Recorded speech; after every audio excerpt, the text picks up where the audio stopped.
Halo guys, jumpa lagi sama Kak Dedi di channel Papan Tulis. Assalamualaikum warahmatullahi wabarakatuh. Gimana kabar kalian semua guys? Semoga selalu sehat, tetap semangat, dan bahagia selamanya. Di video kali ini, Kak Dedi akan membahas mengenai kalimat inversi. Apa sih kalimat inversi itu? Kalimat inversi adalah kalimat yang letak predikatnya mendahului subjek. Letak predikat yang mendahului subjek bukan berarti harus linear berdekatan dengan subjek, guys. Nah, kalimat inversi ini merupakan kebalikan dari kalimat versi, yaitu kalimat yang pola kalimatnya subjek kemudian diikuti dengan predikat. Contoh guys, kita bandingkan antara kalimat versi dengan kalimat inversi. Sebenarnya kalimat versi ini adalah kalimat yang sering kali kita buat guys dalam percakapan secara lisan maupun secara tertulis. Contoh, ini contoh kalimat versinya di mana pola kalimatnya adalah subjek kemudian ikuti predikat. Hatiku bahagia. Hatiku di sini sebagai subjek dan bahagia sebagai predikat. Predikatnya merupakan adjektif atau kata sifat. Nah, sementara kalimat inversi, posisi predikatnya dibalik guys, letaknya mendahului subjek. Contoh, dari kalimat versi hatiku bahagia, kita ubah menjadi kalimat inversi. Berarti predikat dulu, baru subjek. Bahagia hatiku. Misal kalau kalimatnya mau diperpanjang, bahagia hatiku mendengar dia bisa meraih kesuksesan. Oke, bahagia sebagai predikat, hatiku sebagai subjek. Contoh yang lain guys. Anita menangis terseduh-seduh. Anita sebagai subjek, menangis sebagai predikat. Nah, ketika dibalik menjadi inversi, maka kalimatnya menjadi menangis Anita terseduh-seduh, atau bisa juga menggunakan partikel lah di akhir predikatnya guys. Menangislah Anita terseduh-seduh. Oke, itu contoh singkat dari kalimat inversi. Sekarang kita bahas jenis-jenis kalimat inversi. Ada 4 jenis kalimat inversi guys. Yang pertama kalimat inversi deklaratif, kalimat inversi interrogatif, kalimat inversi imperatif, dan yang terakhir kalimat inversi eksklamatif. Nah, apa perbedaan dari keempat jenis inversi ini? Yang pertama, kalimat inversi deklaratif. Kalimat inversi deklaratif adalah kalimat berita yang letak predikatnya mendahului subjek. Contoh guys, masih berpikir dia. Masih berpikir merupakan predikat dan kata dia merupakan subjek. Jika kalimat ini dibalik menjadi kalimat versi, maka kalimatnya adalah dia masih berpikir. Dia sebagai subjek masih berpikir sebagai predikat. Contoh berikutnya, ramai sekali mereka.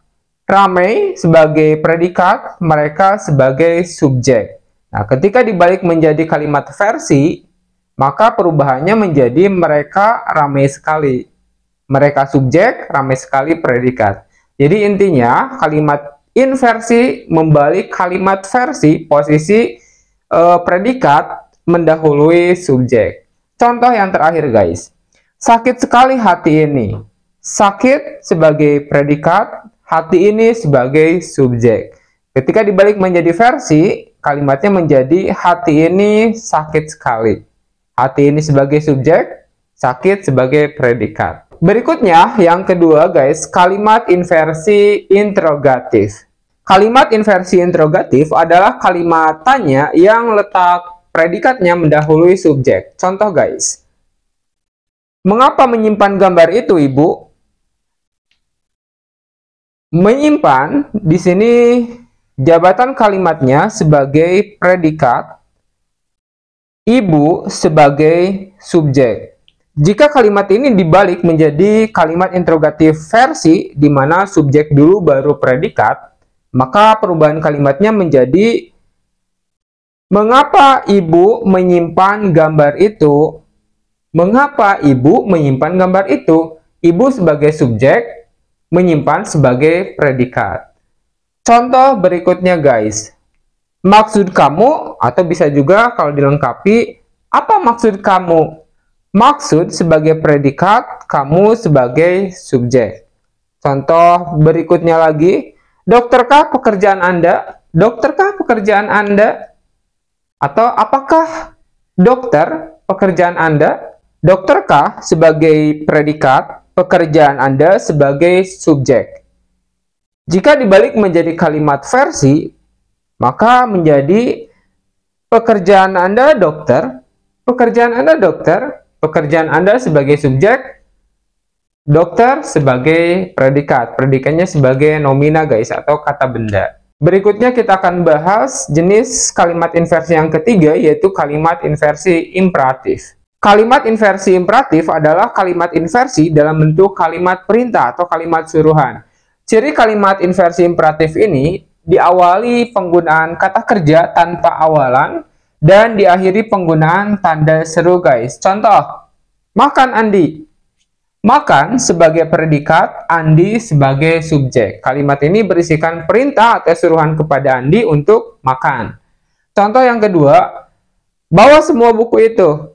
Memerintahkan seseorang untuk membawa semua buku itu. Bawa sebagai predikat, semua buku itu sebagai subjek. Bukalah pintunya. Bukalah sebagai predikat, pintunya sebagai subjek. Oke, berikutnya yang keempat, kalimat inversi eksklamatif. Kalimat inversi eksklamatif adalah kalimat inversi yang berisikan pernyataan rasa kagum. Biasanya diawali penggunaan kata seru, contoh, amboy, wah, aduh, aduhai, dan seterusnya. Dan diakhiri penggunaan tanda seru guys. Contoh, amboy, cantik sekali bunga itu.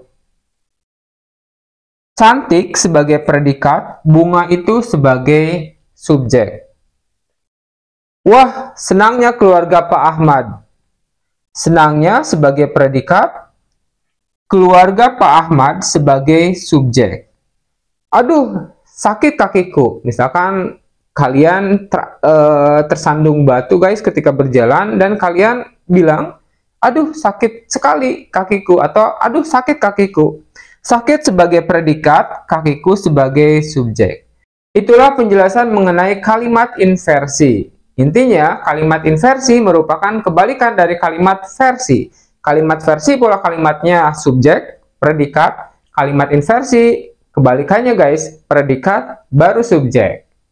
Jika kalian menyukai video pembelajaran ini, jangan lupa ya, tekan like-nya guys. Dan buat kalian yang baru menyimak video pembelajaran dari channel Papan Tulis, jangan lupa guys, tekan subscribe-nya, juga loncengnya. Oke deh, sampai berjumpa lagi di video pembelajaran berikutnya.